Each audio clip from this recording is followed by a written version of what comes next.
It's interesting to see how Italy do here. Italy, the defending champions. They won gold last year, and in this regatta, out of the 6 men's lightweight events, they have medalled in every one of those previous 5 events. They've won 2 golds and 3 silvers. What are they going to do in this event? They are really supreme athletes in lightweight rowing, harking back really to the 80s when they were so successful and won gold medals in every single event right through the 80s. They were really supreme under Tor Nielsen. Well, they've started with a vengeance, and already they've got half a length on the field. Their closest pursuers, the Dutch, 2 from the top of the picture, and here they are. Martin Bosma, and then Dylan van der Linde, Vincente de Lus, and Walter Blankert. But look at that already. The crews that go out in front like this, they're the ones that really make the running, and it's happening again and again and again. They stay up high around the 40 strokes a minute mark. But Spain, similar kind of pedigree to the Italians in lightweight rowing. Their president, Fernando Clement, who's only 36, he was a lightweight gold medalist and a heavyweight gold medalist as well, an Olympian, and a great athlete as a lightweight. And Spain have a great tradition here. But it's Italy who are commanding the field as they go through the 500-metre mark in fantastic form, clear water to the rest of the field. It's really true, isn't it, Dan? The only race that springs to mind where we've seen a crew come from behind to win, really the German women's quadruple scull. Yes, that's true. That's true. I mean, it's particularly true. I mean, in lightweights, and you just watch the way that the Italians, particularly, and also the Danes in lightweight rowing, how they just storm out from the blocks, and it's very clear that that's what they're doing in training. They do a series of starts every week. They're doing a whole program of starts, a whole outing of just starts, the first 20 strokes, and they are just hardened, getting off fast, getting out of the blocks and going to the first 500 before they really look around to see what else is happening. But there's the Great Britain quad. They're moving well. They've got some good experience in their boat there, really. Although the bow pair are quite new, they are very fast single scullers. But Steve Lee was in the British 8 that came second in 2000, as indeed was Matthew Beechey. And Matthew Beechey was in the 8 again last year and was 5th at the World Championships. Jörg Lernick in the 3 seat, the only man who was in the boat a year ago that finished in 6th place.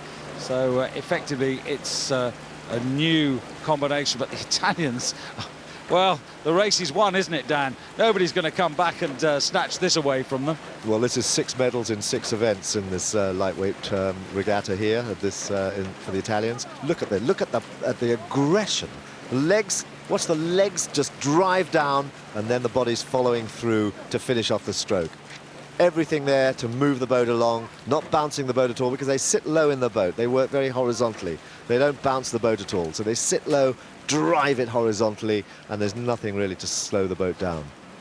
But these are very experienced athletes and fantastically effective rowers. And the rest, well, pretty well in a line. The Dutch are leading the charge for silver on the far side. Just inside them, the Spanish, who are going pretty well.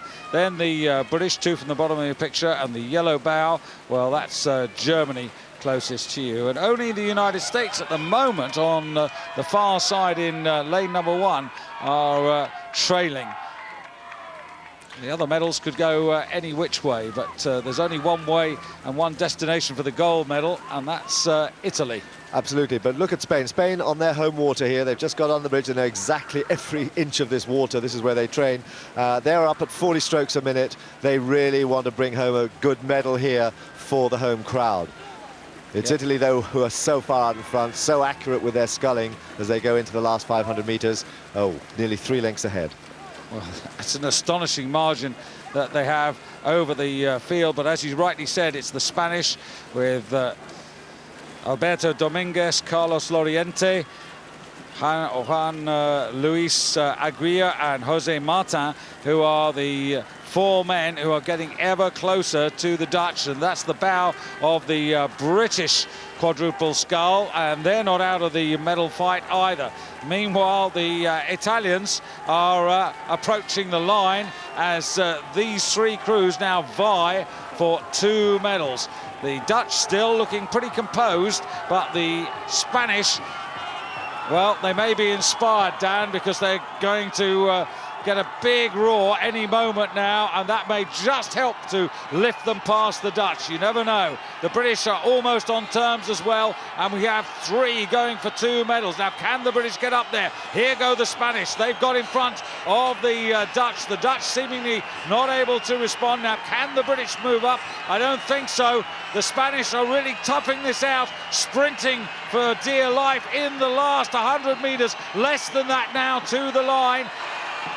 Italy almost there, and the Spanish just holding off the renewed challenge of the Dutch, but it looks as if they're going to be strong. Here come the British, the line coming up now. Italy for the gold. Who gets the silver? It's the Spanish. The Spanish have taken the silver medal. The Dutch are third. The British are just behind in 4th place. Silver medal. Italy always in charge. Almost 5 seconds up on the field going into the final quarter. Spain 1:28.02 for the last 500 to pass both the British and the Dutch for silver.